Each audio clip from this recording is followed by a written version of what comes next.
Yes, dear 12th class students, आज अपन अपने flamingo books में पोइट्री सेक्शन के आपके टॉपिक लेकर के आपके सामने आया हूँ। तो आप अच्छी तरह से इसको समझने का प्रयास करेंगे। पहले मैं एक बार आपको यहाँ का सिलेबस समझाने की कोशिश करता हूँ कि किस प्रकार से अपना सिलेबस है। जैसा कि आपको मालूम है, ध्यान से आपके पास एक नोटबुक होगी, पेन होगी, है ना। अब अपन शुरुआत करते हैं। तो फर्स्ट ऑफ ऑल, जैसा कि आपको स्क्रीन पे दिख रहा है ना, यहाँ देखेंगे अपन साफ लिखा है। ये जो अपनी बुक्स है, कौन सी है ना, ये जो फ्लेमिंगो बुक्स है, ये अपनी बोर्ड में कितने नंबर की है आपको मालूम है? 28 नंबर की है। अब इस 28 में दो भाग है, एक तो है हमारे प्रोज, है ना, और एक हमारे कौन सी है, एक में है पोइट्रीज। अब ध्यान दे, अब प्रोज है, ये भी अपने कितने नंबर की है? 14 नंबर की। और पोइट्री है, वो भी कितने नंबर की है? 14 की। तो ये कितनी होगी? 28। थोड़ा आप इसको समझने का पूरा प्रयत्न करें। समझ रहे आप? ये फ्लेमिंगो जो फर्स्ट बुक है, ये हमारे 28 नंबर की है, और इसमें दो पार्ट हो गए, एक प्रोज और पोइट्री, दोनों 14 नंबर के हैं। सेकंड बुक है जो अपनी विस्टा जारी है, ठीक है।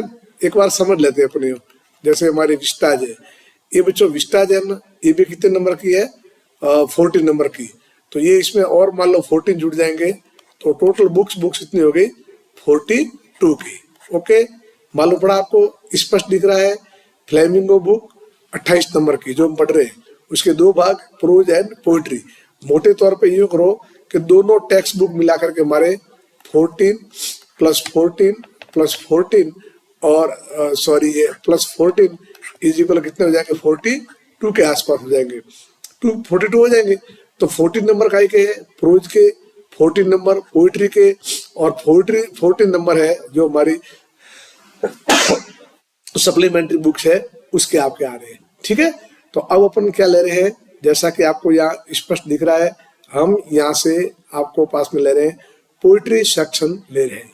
हमने 14 नंबर के प्रोज वाला सेक्शन आपको हल करवा दिया। अब आपके सामने लेके आए हैं पोइट्री वाला सेक्शन।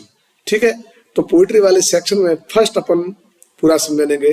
फर्स्ट जो पोइट्री आती है, या ध्यान दें, अपने पास में जैसा करना हमारा है, माई मदर एट 66। ध्यान देखेंगे आप अच्छी तरह से, बहुत सरल है और समझने का प्रयास करेंगे। जैसा कि इसका नाम ही क्या है, माई मदर एट 66, यानी मेरी माता की उम्र कितनी है? 67 वर्ष। और जैसा लिखा हुआ है, बाई कमला दास। अब यहाँ जो हमारे पोइटेस है, जो कवि है, पोइट भी कह सकते हैं इसको यूं, ये जो हमारे कवि है वो कौन है? कमला दास है। जैसा कि आप पिक्चर में अच्छी तरह से देख रहे हो, किस प्रकार से एक यह जो हमारी कमला दास है पोइट है, और इसकी मदर है, ये हमेशा वहाँ से कार के माध्यम से एयरपोर्ट जाते हैं, और एयरपोर्ट जाने पर उसकी माँ सो जाती है। और जब ये कमला दास यानी ये राइटर, ये पोइट उसकी माँ को देखती है तो उसको बड़ी चिंता होती है कि मेरी की माँ की उम्र कितनी हो गई है? 66। और उनका चेहरा अलग अलग दिख रहा है, एकदम पीला लगा हुआ, लाश की बातें दिख रहा है उनको, यूं फीका, पूरा कलर उड़ा हुआ, इस प्रकार से चेहरा दिखता है। और उसको डर लगता है, वो अपने आप में डर जाती देख करके। उसको डर किस बात का है? उसकी मदर के खो जाने का, कि उसकी मदर है वो मृत्यु को प्राप्त हो जाएगी। अभी जो आपके सामने हेडिंग लिखा हुआ है, माई मदर एट 66, यह उस समय की स्थिति है जो आपके सामने स्क्रीन पे दिख रहा है। जब वो लोग जा रहे हैं तो उसमें इस तरह से वो सोई हुई है और वहां दिखते हैं। हम समझेंगे, पूरा प्रयत्न के साथ में समझेंगे। यहाँ देखिए, इनकी जो राइटर है, ये हमारे अबाउट द पोइट के बाद नोटा पढ़ लें, ये कमला दास है, 1934-2009। ये बहुत ही थोड़ा आपको धुंधला लग रहा होगा, लेकिन समझने की कोशिश करें। कमला दास को ये जानी जाती है poetry, novel and short stories उनकी लिखी है। ठीक है। और सबसे पहले उनको कमला सूर्या नाम से जाना जाता था, लेकिन बाद में उनकी शादी हो गई है किनके, माधव दास से। तो at the age of 15 changed, उन्होंने नाम बदल दिया उसके बाद में कमला दास, ठीक है। और वह बहुत बड़ी सेंसिटिव वर्क के बारे में जाना जाता है। तो ये है हमारे पोइटेस कमला दास। ध्यान दीजिए, यह आपको एक पोज नजर में आ रहा है, इस पोज के माध्यम से आप थोड़ा समझने का प्रयत्न करें। ये जो छोटी बच्ची है ये वही पोइट है और ये उसकी मदर है। ये उस समय का फोटो है जब ये हमेशा बचपन पर की फोटो है, यानी जब उनके चाइल्डहुड में, जब वह है ना बचपन में, यह किसका फोटो है, पोइट है। और ये कौन है, उसकी मदर है। ये उसकी मदर है। बचपन में हम जानते हैं किस प्रकार से बच्चे होते हैं, वो अपनी मदर से बिल्कुल इवन सिंगल मिनट भी वहां से दूर जा सकते नहीं है। तो यहाँ देखिए, यहाँ जो हमारी कवि है, पोइटेस है, वो छोटी उम्र में जब उसका बचपन था उस समय वो उसकी मदर से दूर जा सकती नहीं थी, यानी ड्यूरिंग हर चाइल्डहुड, बचपन के समय भी वो अपनी माता से दूर नहीं जा सकती थी। उसको माता से दूर जाने का डर लगता था, भय लगता था। अब आगे चलते हैं, समय बीतता गया और वो देखा, एक बार वो अपनी पियर में आई थी, यानी अपने पेरेंट्स के घर पे आई थी।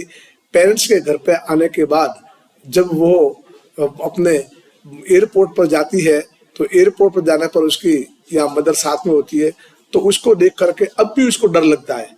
क्यों? कि उसने कार में देखा ना, हमने क्या देखा था, या ध्यान दीजिए, हमने देखा था कि जब वो घर से कार के माध्यम से एयरपोर्ट जाते हैं तो उसकी मदर वहां पर उसको नींद आ जाती है, कार के पास सो जाती है और लेखिका की नजर उस पर चलती है तो भी डर जाती है। उसको भय है कि शायद मैं मेरी मम्मी को, मैं मेरी मदर को लास्ट बार ही मिल रही हूँ। अब इसकी उम्र हो गई है, क्या हो गई है, न जाने मुझे वापस मिलेगी या नहीं मिलेगी, यानी उसको डर है उसके खोने का। देखा ना, हमने तुलनात्मक दो बातें की। जब वह छोटी थी उसमें भी उसको डर था माँ से दूर रहने का, और अब भी उसको डर है माँ के खो जाने का। आप इसको ध्यान से समझने की कोशिश करें। लेखिका को जब बचपन में थी तब उसको डर था माँ से दूर जाने का, अब माँ के खो जाने का डर है ये, क्योंकि उस समय जो छोटी थी अब वह बड़ी हो गई है और ऐसी कंडीशन में उसको माँ से दूर जाने का उसको डर है। हम पूरा इसकी समरी पढ़ेंगे। जब लेखिका वहां से उसकी मम्मी को साथ में लेकर के एयरपोर्ट पर जाती है तब उसकी दशा देख करके उसको बहुत बड़ा दुख होता है, लेकिन उसी दुख की छाया में से बाहर आती है, चलते हुए वृक्ष देखती है, स्कूल जाते हुए बच्चों को देखती है तो थोड़े मन को अपना हल्का करती है।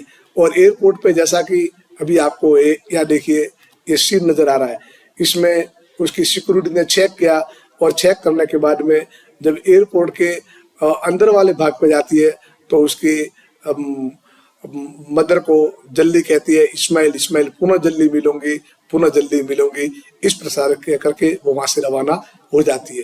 तो बहुत बड़ी बात है, सिंपल सी बात है, इसको आप ऐसा समझेंगे। ये हमारी जो कवियत्री है, पोइटेस है, जब बचपन में थी इसको यानी उसको बचपन में भी डर था माँ के खो जाने का, लेकिन अब भी माँ के खो जाने का डर है और वो समझती है कि माँ अब मेरी ज्यादा रहने वाली नहीं है।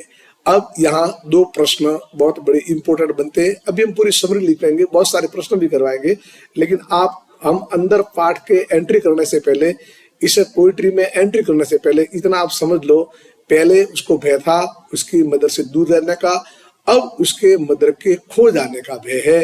कि और यहाँ उन्होंने मदर की तुलना किन किन से करवाई है, एक तो पीले पड़े हुए चांद की तरह और एक उनका चेहरा है वो लाश की खाक के समान है, ऐसा हमको दिखा है। तो देखिए हम वन बाई वन इसकी समरी समझते हैं, आप समझेंगे। यहाँ देख लीजिए, अब ये आया the theme of the poem. बच्चों ये अगर आप अच्छी तरह से पढ़ लेते हो ना तो कोई आपके तकलीफ नहीं, कोई आपत्ति नहीं, आराम से इसको समझ सकते हो। तो यहाँ थीम मैंने लिखी है और आपने भी क्लास में लिखी होगी, देख लीजिए। My mother at 66 is poem whose author is Kamala Das. मालूम पड़ा, इसको भूलना मत। एक नंबर का who is the author of my mother 66 है Kamala Das. The writer is famous, लेखक प्रसिद्ध है, फॉर कैप्चरिंग पकड़ने में द कॉम्प्लिकेशन जटिलता of relationship between human being, मानव प्राणी में। The poem is one of the best example of bonding in human, मानव में एक प्रेम का कैसा बंधन है वो बताया गया है। स्पेशली द बॉन्ड माने बंधन बिटवीन किसके बीच में, a mother and daughter, daughter है वो ऑथर है और मदर उसकी है। द पोइम डिफाइंस, ये कविता हमारे कहती है, the fear of the author, लेखक का भय, ऑफ लॉसिंग हर मदर, किसका भय, उसके माता खो जाने का। माई mother at 60 summary will elaborate on feeling of the author and will also define the meaning of the poem. तो ये तो इनकी थीम है कि एक यहाँ पर है ना, जो यहाँ रिलेशनशिप है वो यहाँ पर बताई गई है। आप समझेंगे, समरी समझने के बाद ही आपको पूरा पूरा आप समझ सकते हो, ये समझ में अच्छी तरह आ जाएगा। और इजीली जो, जैसा कि मैंने अभी आपको पहले बोला ना, ये हमारा पोइट्री वाला सेक्शन 14 नंबर का है और इसमें एक्सप्लेनेशन आएंगे, वो आएंगे, क्वेश्चन आंसर आएंगे कंप्लीटली। तो आप अगर ये समरी सही ढंग से पढ़ लेते हो तो नंबर आ जाएंगे। देखो मैं थोड़ा समझाऊं बच्चों, अच्छी तरह से आप समझ लें। अगर आपने पर डे व्यवस्थित तरीके से ध्यान दे करके, और मैं अनुभव कर रहा हूँ, हमारे क्लासरूम में मैंने देखा है बच्चों ने इन लेसनों को लेकर के, मैंने इनकी कॉपी चेक की है तो वास्तव में बड़े शानदार और अच्छे ढंग से लिख रहे हैं, बस समझना है अच्छी तरह से। तो एक बार पुनः मेरा आपको सजेशन है 12th क्लास के स्टूडेंट कि आप इसको बड़ी सीरियसली पढ़ने की कोशिश करें, और स्पेशली जो समरी है ना, समरी को आप पढ़े तो समझ में आ जाएगा। देखिए ये आया आपने summary of the poem my mother 66। क्या समरी है, एजिंग इज एन, देखो आराम सुनो, एजिंग माने उम्र, इज माने है, एन इनएस्केपेबल, उम्र से कोई बच सकता नहीं है, फेज माने भाग है, ऑफ एवरी ह्यूमन लाइफ, उम्र का बढ़ना हर मानव के जीवन का भाग है। ए पर्सन, एक व्यक्ति, एंटर्स प्रवेश करता है, डियर चाइल्डहुड, उसके बचपन में प्रवेश करता है, एक्सपीरियंसेस एडोलेंसेस, किशोरावस्था का अनुभव लेता है, व्हेन दे आर, जब वो एनर्जेटिक, जवान, ऊर्जावान होते हैं, and have so many dreams, कई सपने होते हैं, और फाइनली अंत में एवरी पर्सन अप्रोचेज, हर व्यक्ति पहुंच जाता है, देयर ओल्ड एज, उनकी बुढ़ी उम्र में, एंड देन तब दे डाई, और फिर वो मर जाते हैं। Relationship between people become much stronger in every phase of life, जीवन के हर मोड़ में रिश्ते बनते जाते हैं। नो वन कांट बियर, कोई व्यक्ति सहन नहीं कर सकता है, द सेपरेशन माने पृथक्करण, from their loved ones, just because of ageing, उम्र के हिसाब से उनकी उम्र बढ़ जाती है, लेकिन उनका पृथक्करण करना हर एक के सहन करने की बात नहीं है। तो ठीक यहाँ पर भी देखिए, फर्स्टली अब शुरुआत होती है, सबसे पहले व्हेन द ऑथर, जब लेखक, going to the Kochi airport, ध्यान दें, हाँ कहाँ जा रहा है, कोची एयरपोर्ट में, विथ हर मदर, किनके साथ, उसकी मम्मी के साथ, शी लुक्स, देखती है। बस अगर आपने ये समझ लिया ना तो आपके रेफरेंस टू कॉन्टेक्स्ट एक्सप्लेनेशन सब आ गई, वो वहां जाती है और देखती है उसको केयरफुली, ध्यान से, and presents before us her image, और अब वो जो ऑथर है यहाँ पर, वो ऑथर, लेखिका अपने को, उसकी मम्मी को देखने के बाद अपने को बतलाती है, क्या कहती है, एज शी लुक्स, वो दिखती है, at her mother's soft and white face, एकदम मुलायम और सफेद चेहरे को देखती है, शी गेट स्टक, वो सदमा लगता है, विथ द फियर, भय के मारे में, काई का भय उसको, ऑफ लॉसिंग हर मदर, यानी लिखेंगे, क्या लिखेंगे, यहाँ लिख सकते हैं अपन कि शी हैज ए फियर, उसमें एक भय, काई का, ऑफ लॉसिंग हर मदर, उसके मम्मी के खो जाने का उसको क्या है, भय है। Her mother with sleepy face, चेहरा सोया हुआ है, एंड ओपन माउथ, देखो जब वो सोई हुई है मुंह खुला है, इज कंपेरेबल, उसने तुलना की है, टू अ कॉर्प्स, यानी डेड बॉडी से तुलना की है। कॉर्प्स का मतलब क्या हुआ, डेड बॉडी, उन्होंने उनकी तुलना किससे की है, डेड बॉडी से। हियर, यहाँ पर, द ऑथर शोज, लेखक बतलाते हैं, लव एंड अफेक्शन, प्यार और प्रेम इन रिलेशनशिप, रिश्ते में, between a mother and daughter, ये तो चल रहा है। देखिए नेक्स्ट इसमें, यहाँ देखिए, द पोइट इज हर्ड, कवि को बड़ी छोट पहुंचती है। एंड सैड उदास होती है। एंड शिफ्ट शिफ्ट माने बदलती है, हटाती है। हर अटेंशन उसका ध्यान आउटसाइड द कार, यानी कार में से उसकी मम्मी को देखने के बाद उदास हो जाती है, पर ध्यान शिफ्ट कर देती है। कहां पर? For driving out the undesirable feeling, अनुभव की ओर। She changes her bad mood, उसका देखो अब यह लिखा हमने, इसका हमारा इसका जो है बैड मूड क्यों हुआ था, तो लिखेंगे बाई लुकिंग, देख करके, by looking her mother's pale face, है ना, मदर के चेहरे देख करके वो क्या हो गई थी, मूड खराब हो गया था। उस मूड बदलने के लिए the scene from the window, खिड़की से, of the car of rising life and energy देखती है। द फास्ट, अब देखो कैसे देखा, फास्ट स्प्रिंटिंग ग्रीन, है ना, चलते हुए वृक्ष, एंड ह्यूज ट्री, बहुत बड़े वृक्ष, along side the cheerfully playing kids, बच्चे खेल रहे हैं, रिप्रेजेंट लाइफ, यूथ, युवा, एंड विटालिटी, बहुत। The poet here is remembering, याद कर रही है, अबाउट हर ऑन चाइल्डहुड, अब उसको खुद का बचपन याद आ गया। इन हर चाइल्डहुड, देखो ध्यान रखना, जब वह बचपन में थी, हर mother was young and beautiful, है समझना, जब वह जवान थी उसकी मम्मी, यानी वह बचपन था उसका, चाइल्डहुड माना बचपन, जब वह बचपन में थी तो उसकी मम्मी कैसी थी, young and beautiful. Where as now her mother is surrounded, अब उसकी माँ घिर गई है, by the fear of losing her life, उसके जीवन जाने का, and that made her insecure and sad, और इसी कारण से वह उदास बन गई, है ना, बैड मूड बना, उदास बने, क्यों बनी, by looking her mother's pale face, उसके मम्मी का पीला पड़ा हुआ चेहरा देख करके वो डर गई, ये बात आपको ध्यान रखना है। फिर और देखिए, शी रिचेज, चलो वो रास्ते में जा रही है, उसका चेहरा देख के डर तो रही है, लेकिन बाद में क्या हुआ, वो पहुंचती है, कहाँ पहुंचती है, एयरपोर्ट पे पहुंचती है, to take her flight, airport पे क्यों पहुंचती है, हवाई जहाज लेने के लिए, मतलब फ्लाइट पे बैठने के लिए। इट शोज, बतलाता है, डिपार्चर, रवाना होना, एंड पार्टिंग, दूर होना, विच मेक हर सैड, जब वहां से रवाना हो रहा और पार्टिंग माना दूर हो रहा, वो उसको उदास बनाती है। एज शी सैड, उसने कहा goodbye to her mother, अपने उसकी मम्मी क्या बोला, अलविदा बोला, goodbye. The image of the old mother, माता की जो बहुत पुरानी चित्र है, in the dust of year strikes her, उसको टकराती है, her again, bar bar, a smile, एक मुस्कुराहट, इज कंपेरेबल, तुलना की गई है, with her mother with a late night moon of the winter, उनकी तुलना किसे की गई है, late night moon of the winter, सर्दी के देर रात के चंद्रमा से उसकी तुलना की गई है, क्योंकि ये धुंधला होता है और पीला पड़ा होता है। The light of the moon, देखो लिखा ना, जिस प्रकार से चंद्रमा की लाइट होती है, इज इन ऑब्स्टेकल, उसमें अवरुद्ध बन जाती है, किससे, बाय द फॉग, ध्यान दे, जैसे फॉग एंड हेज माने धुंध, समझ रहे, फॉग माने कोहरा और धुंध के कारण वह हमेशा साफ दिखते नहीं है चंद्रमा, इसी प्रकार से शी अपीयर्स ओल्डर नाउ, वह भी उसको धुंधली सी दिख रही है, इसलिए उसने उसकी तुलना किससे करवाई है, लेट नाइट मून से करवाई है।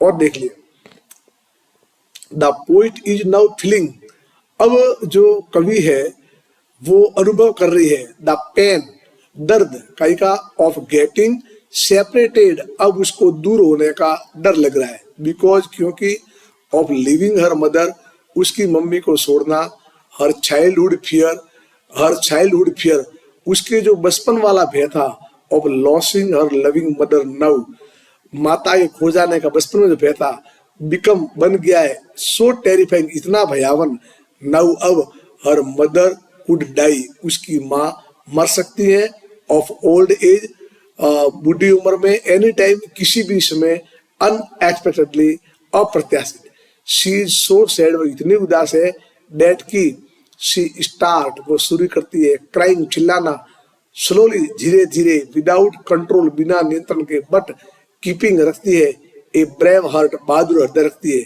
शी हाइड्स हर टीयर्स, ध्यान दे बच्चों, हाँ, वह लेखिका छिपाती है उसके आंसू, एंड स्टार्ट्स स्माइलिंग।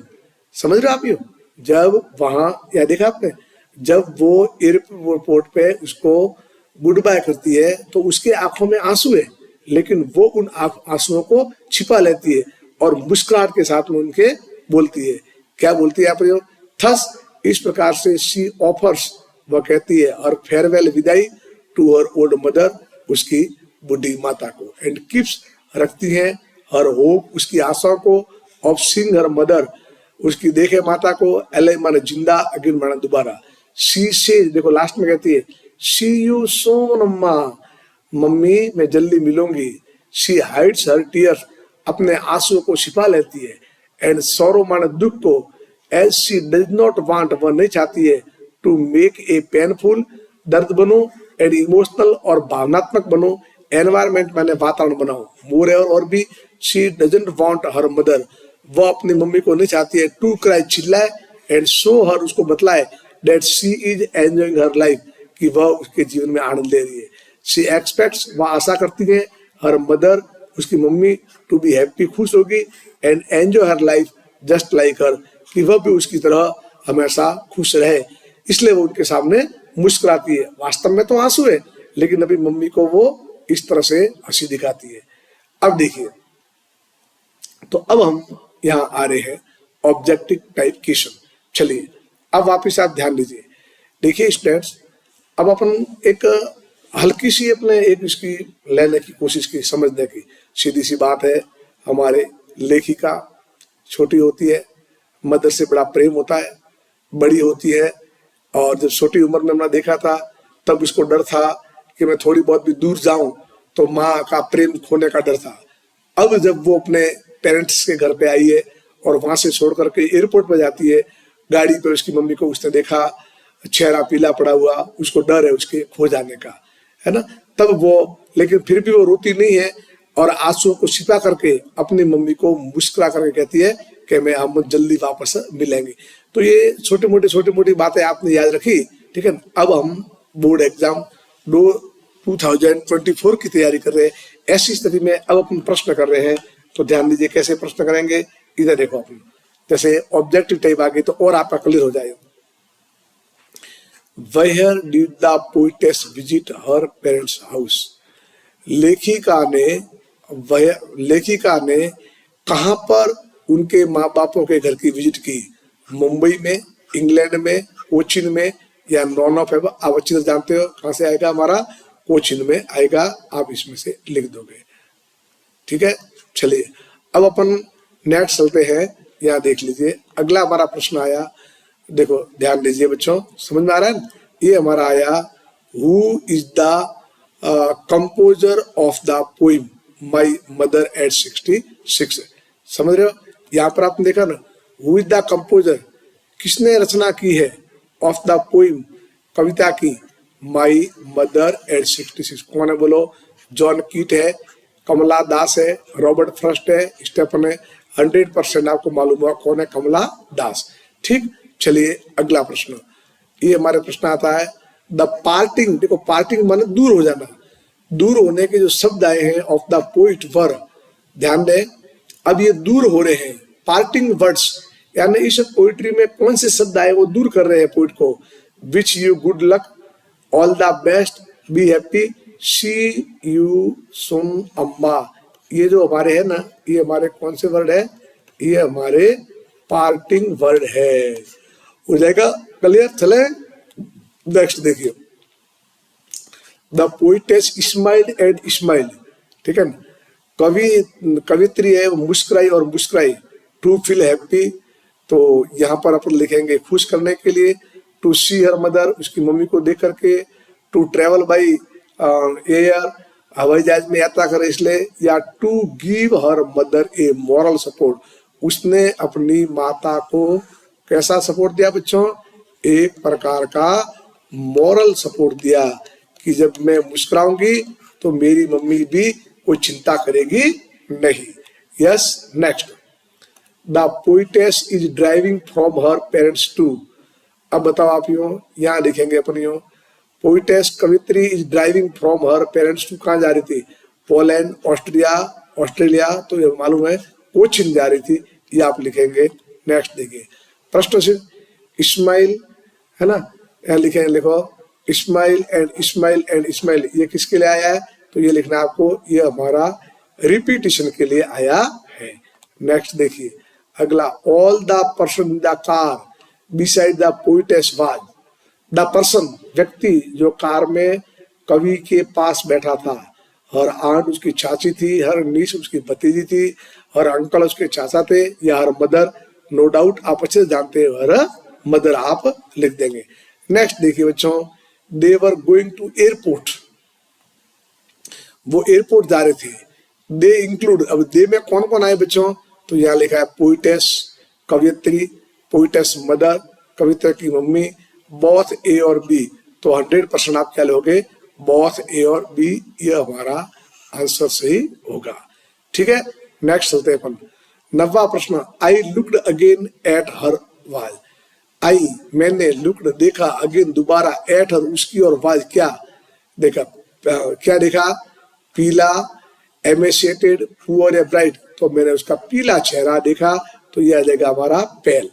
ठीक है, यह देखिए पोइटेस पेनफुल, कवि का जो दर्द है, थॉट्स माने विचार, और पुट ए वे बाई, कैसे लिखे गए हैं? यंग बाई पोइटेस, कवित्री के जो दर्द भरे विचारों को किससे दूर किया गया? जब वह, याद है आपको, इसको समझो, when he was going to airport by a car, तो उसमें उसकी दादी माँ, सॉरी उसकी मम्मी का चेहरा देखा तो उदास थी, उस उदासी को, उस सैडनेस को हटाने के लिए क्या देखे थे इसने? यंग ट्री भी देखे थे और हैप्पी चिल्ड्रन। तो आंसर हमारा होगा बोथ, माना दोनों, ए एंड सी, ये भी सही है, ये भी सही है, तो आंसर क्या होगा हमारा? सी इज द करेक्ट आंसर। इस तरह से आपको लिखना है, मालूम पड़ा? चले आगे नेक्स्ट 11 प्रश्न आ रहा है, बट किंतु, ऑल आई सेड वाज, मैं उदास थी, सी यू सी, देखो बट किंतु, ऑल सभी, आई सेड वाज, मैं उदास थी, सी यू सुन, जल्दी देखूंगी। हाँ ठीक है, तो कौन? आंट को, सिस्टर को, अम्मा को, या कजिन को? तो किसको देखूंगा? अम्मा को। हो जाएगा सी, कर दोगे? चले आगे नेक्स्ट। अब हमारा प्रश्न आ रहा 12वां, why type of imagery has Kamala Das used in my mother at 60, इन्होंने कौन सी इमेज की है? तो आपको लिखना है इसके अंदर, उन्होंने है जो सिमिलर इमेजरी उन्होंने प्रयुक्त की है, याद रखें। नेक्स्ट, पोइटेस मदर वाज सिकली, कवि की जो माँ है कैसी थी? है ना, वाज है, देखो ये वाज लिखा हुआ है, क्या लिखा हुआ है? वाज। तो कवि की माँ थी, सिकली माने बीमार, एंड पेल माने पीली, पीली पड़ी हुई, बिकॉज क्यों? ऑफ हर एज, उम्र के कारण, उसकी वीकनेस माने कमजोरी के कारण, बोथ माने दोनों, नॉन ऑफ दीज, तो ये हमारा आएगा, वह उम्र भी थी और वीकनेस भी थी, इस कारण से वह हमेशा कैसी थी? एक तो होती सिकली माने बीमार, और एक क्या थी? वो पेल पड़ी हुई थी। चले आगे, अब प्रश्न आता है, द पोइटेस स्माइल्ड, देखो हाँ समझना, कवित्री मुस्कुराई and smile to overcome her fear, भय से बाहर आने के लिए, गिव हर मोरल सपोर्ट, उसका मोरल सपोर्ट देने के लिए, बोथ ए एंड बी, बिल्कुल से बोथ ए एंड बी हमारा आएगा। आगे देखिए, अब प्रश्न आ रहा है, हर फेस आसन, उसका चेहरा राख जैसा, like that of A corps, लाश जैसा, लाश के राख जैसा, device used in this line of the poem, किसके लिए क्या है? सिमिली, मेटाफोर, या पर्सनिफिकेशन, तो आप लिखना पर्सनिफिकेशन, व्यक्तिगण के लिए उसको लिखा हुआ है। चलिए नेक्स्ट हमारा आ रहा है, द पोइटेस कंपेयर्स, कवित्री तुलना करती है, हर मदर फेस को, उसके माँ के चेहरे को किससे तुलना करती है? लेट विंटर मून, या ए कॉर्प से, या बोथ ए एंड बी, हम लिखेंगे both A and B, late winter moon से भी की है, और एक कॉर्प्स मतलब लास्ट से भी किया है। अब चलिए प्रश्न अपने आगे, शॉर्ट आंसर टाइप क्वेश्चन देख लीजिए। आपने देखा था ना, जब ये आपने MCQ मल्टी चॉइस क्वेश्चन प्रश्न के, तो इससे आपकी पोइट्री 1 by 1 क्लियर हो रही है ना। समरी देखिए आपने, ऑब्जेक्टिव क्वेश्चन देखे, अब आप शॉर्ट टाइप क्वेश्चन देख लो तो और आपका स्पष्ट हो जाएगा। देख लीजिए, हमने लिखा, हमारा पहला प्रश्न आ रहा है, बहुत अच्छे सभी प्रश्न मोस्ट हैं और सभी आप लिखना ध्यान से। What was the childhood fears? बचपन का क्या भय था? The poet was suffering from, है ना। What was the childhood fear? बचपन का क्या भय था? The poet माने कवि, was suffering from जिससे पीड़ित था, तो लिखेंगे the childhood fear of the poet is, बचपन का भय क्या था? That she is pained, वह डर जाती है, वह दर्द में आ जाती है। To see, उसके देखकर, टू सी देख करके, हर मदर्स, उसके मम्मी के, डेथ पेल फेस, है ना, मरे जैसे पीले चेहरे को देखकर, सी सफर, उसको पीड़ा होती है, फ्रॉम चाइल्डहुड फियर, वो पीड़ा कैसे होती है? बचपन के भय की। क्या बचपन में भय था? ऑफ लॉसिंग हर मदर, माता के खो जाने का। सी आल्सो एक्स, उसको दर्द होता है, एट द थॉट, इस विचार पर, that she will soon loss, वो जल्दी खोलेगी, हर मदर सम डे, किसी दिन वो अपनी मदर को है वो उसको हो जाएगी। तो बच्चों बार बार पढ़ोगे तो आप आराम से इसका लिख पाओगे। अब दूसरा प्रश्न आ रहा है, देखो, why has the mother been compared? अच्छा प्रश्न लिखा, माता की तुलना क्यों की गई है to the late winter's moon? तो पहले मैं यहाँ समझा दूं आपको, ध्यान दीजिए, यहाँ देखो आप, माता की तुलना लेट मून से क्यों की गई है? तो समझेंगे, सर्दी की ऋतु में देर रात को कोहरा और धुंध के कारण चंद्रमा स्पष्ट रूप से दिखता नहीं है, यानी एकदम फीका डल दिखता है। तो ठीक इसी प्रकार से उसकी मदर है ना, वो भी उसका पीला चेहरा लग रहा है, उसके चेहरे पर एकदम फीकापन छाया हुआ है, अतः उसने अपनी मदर की तुलना लेट विंटर मून से की है। तो देखिए हमने लिखा कैसे, the late winter moon appears dull and shrouded, shrouded और ढका हुआ। जो लेट विंटर मून है ना, वो डल भी है और ढका हुआ है। इट लॉसेज, ये खोता है, इट्स ब्राइटनेस, इसकी चमक, सो इसलिए द पोइट माने कवि, कंपेयर तुलना करती है, हर एल्ड मदर, उसके उम्र वाली माँ की, पेल माने पीले, आस्ट लाइक, खाक जैसे, एंड विथर्ड फेस, सूखा हुआ चेहरा, टू लेट विंटर मून। लिख दोगे ना कि तुलना क्या है उसने, आपको लिखना पहले तो, सर्दी का देर रात का चंद्रमा हमेशा वो नीरस होता है और बादलों से घिरा होता है, ठीक है, इसलिए उसने अपने मदर की तुलना से की है। लिख देना, आंसर हो जाएगा। अगला प्रश्न आया, What do the parting words of the poet and Ismail signify? अच्छा प्रश्न, बहुत बड़ा अच्छा प्रश्न है।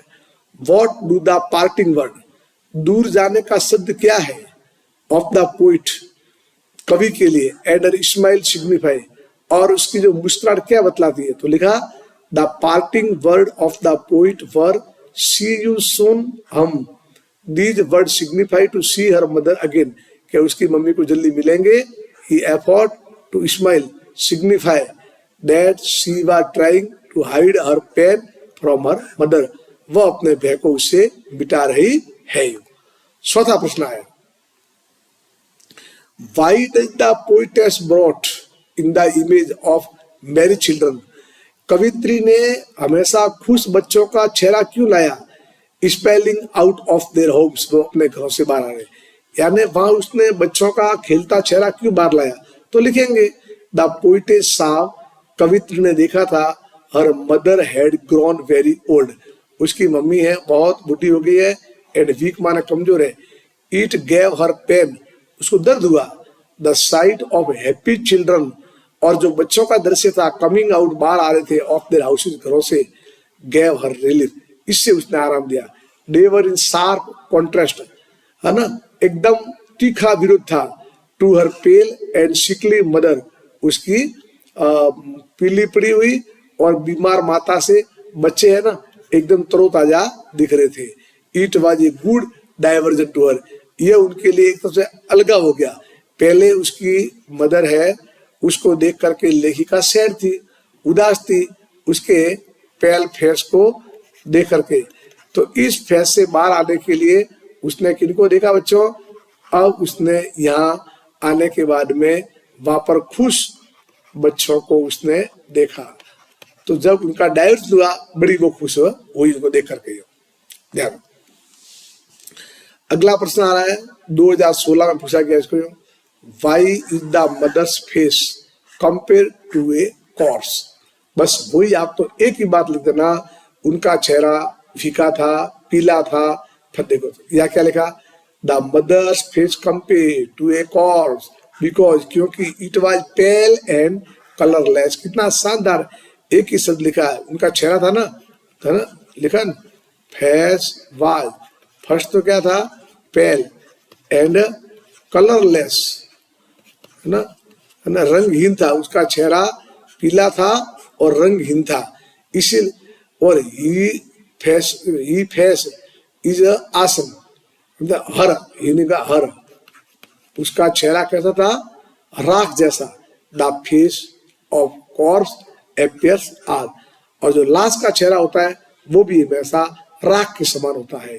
आप ये लाइन लिख देना, 2006 में पूछा गया तो इतना लिख देना, the mother's face compare to a corpse between it was pale, ये चेहरा पीला था और कलर लेस था। आप लिख दोगे तो आपको जल्दी याद हो जाएंगे। छठा प्रश्न आया,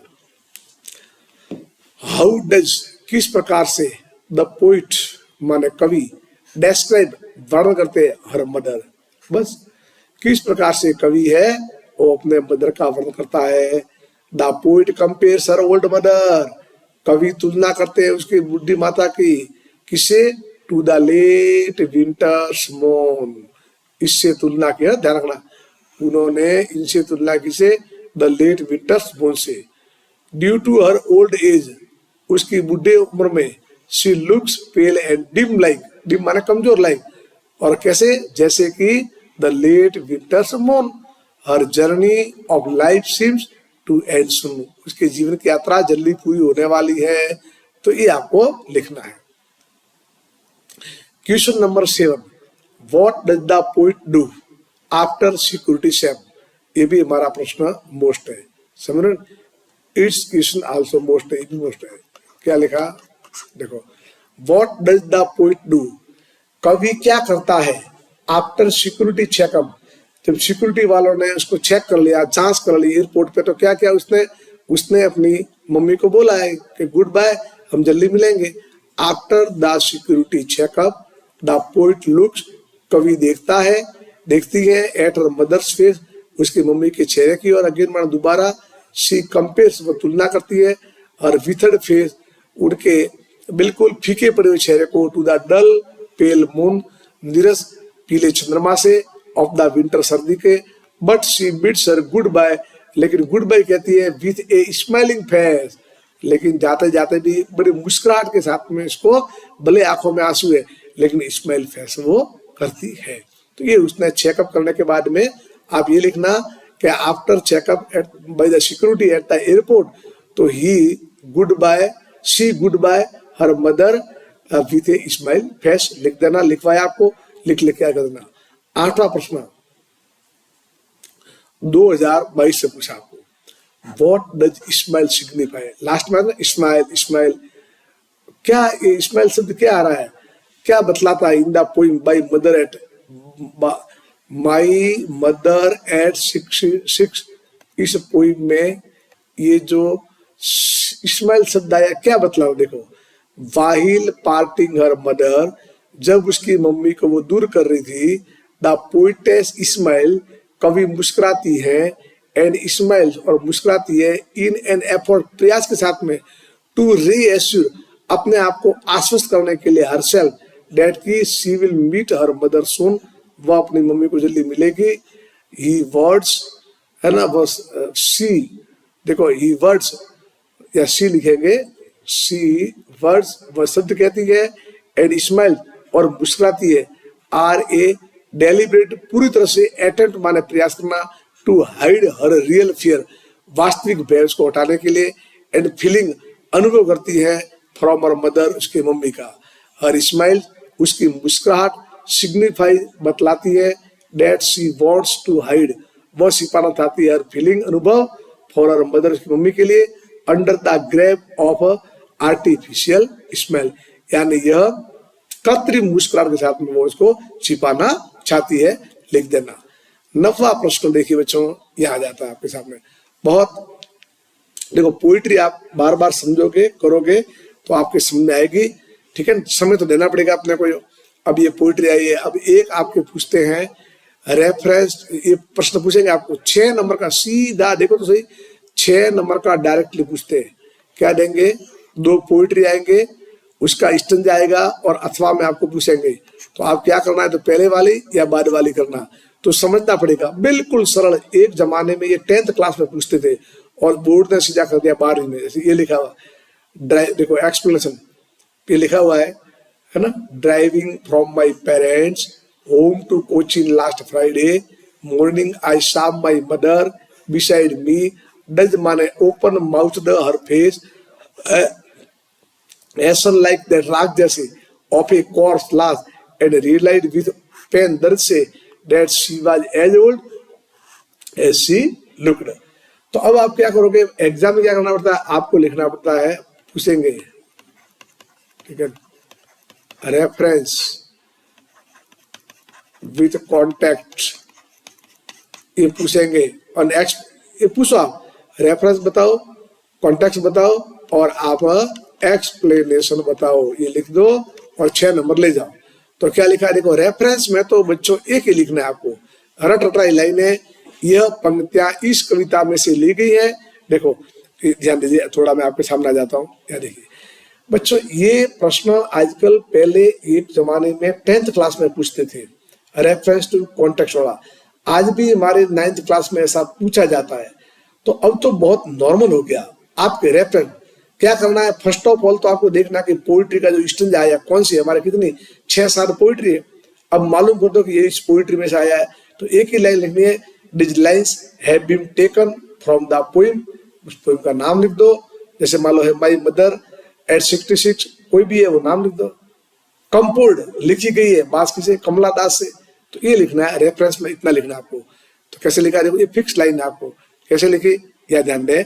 यहाँ पर दीज लाइन्स, इन पंक्तियां, हैव बीन टेकन, एक ही लाइन है, फ्रॉम द पोइम।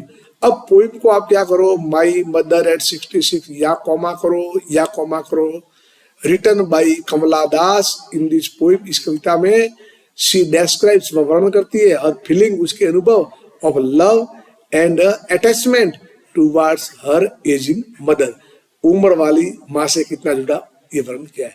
कुछ भी याद नहीं रहे तो इतना तो आप लिख ही देना, this lines have been taken from the poem और कंपोज्ड बाय राइटर का नाम लिख देना। ये तो हुआ रेफरेंस। अब फिर आपको लिखना है कंटेक्स्ट, तो वहां क्या कॉन्टेक्स्ट में क्या होगा आगे देखो, थोड़ा संदर्भ बताओ। The poetess is going in a car to Cochin, कवित्री कोचिन जा रही है एयरपोर्ट पे, her mother is sitting beside, उसकी मम्मी उसके पास बैठी है, शी फील्स अ पेन, उसको दर्द होता है, टू सी देख करके, हर मदर्स एल्ड, उसकी माता के उम्र वाले, एंड कॉर्च लाइक फेस, उसका चेहरा लाश के जैसा दिखता है, उसको देख करके बहुत बड़ा दर्द होता है। अब ये जो लिखा है मैंने एक्सप्लेनेशन देखो, ये अब यहाँ क्या करोगे, यहाँ जाओ, ये जो है ना ये इसका पूरा पूरा जनरली आप मीनिंग लिख दो तो आपके सामने आ जाएगा। क्या लिखा, द पोइटेस एक्सप्लेन, कवित्री बतलाती है, दैट वंस, एक बार, when she visited her parents house, जब वो अपने माँ बाप के घर गई थी, इन कोचिन में, इट वाज ए फ्राइडे, शुक्रवार का दिन था, when she was driving back, वो चला के वापस आ रही थी, टू द एयरपोर्ट, एयरपोर्ट पे, her mother was sitting beside, उसकी मम्मी उसके पास बैठी हुई थी, her at the back of the car, car के पीछे, शी वाज 66, उसकी उम्र कितनी हो गई थी, 66 की year old, the poet looked, कवि दिखता है, देखती है, एट हर मदर की ओर, she saw that her mother was sleeping, उसकी मम्मी सो रही है, पूरा इसका वर्णन हो रहा है। और फिर क्या लिखा, and her mouth was open, उसका मुंह खुला था, शी फर्दर एक्सप्लेन्स, और बतलाती है, that the colour of her mother's of face, माता के जो चेहरे का था ना वो भी कैसा था, लाइक दैट ऑफ आस, राख के जैसा था, शी लुक्ड, उसने देखा, लाइक ए डेड बॉडी, उसको एक मृत शरीर का समान दिखा वो। द पोइटेस रियलाइज, कवित्री अनुभव करती है, that her mother had grown old, वो उम्र हो गई है। She felt pain of her, और वो उसके लिए दर्द में पड़ जाती है। बस तो ये क्या हुआ, रेफरेंस टू, है ना। दो बात लिखे ना आपको, जब भी आपको आपके सामने स्टंजा आता है, आप हमेशा पहला काम तो लिखोगे रेफरेंस, दूसरा काम क्या लिखोगे, कॉन्टेक्स्ट, और तीसरा काम क्या लिखना है हम, एक्सप्लेनेशन। बस ये तीन आप लिख देना, आपके 6 में से 6 नंबर आएंगे। रेफरेंस में तो क्या लिखना है, these lines have been taken from the poem. Context में क्या थोड़ा लिख देना, और एक्सप्लेनेशन में पूरा जो आपको समझ में आ रहा है आपकी भाषा में लिख दो, नंबर आपके आ जाएंगे। देखो अब एक अपन लास्ट स्टेंजा इसका और है, ये ले लेते हैं, फिर अपन पाठ को विराम देंगे। देखिए लंबा हो जाएगा।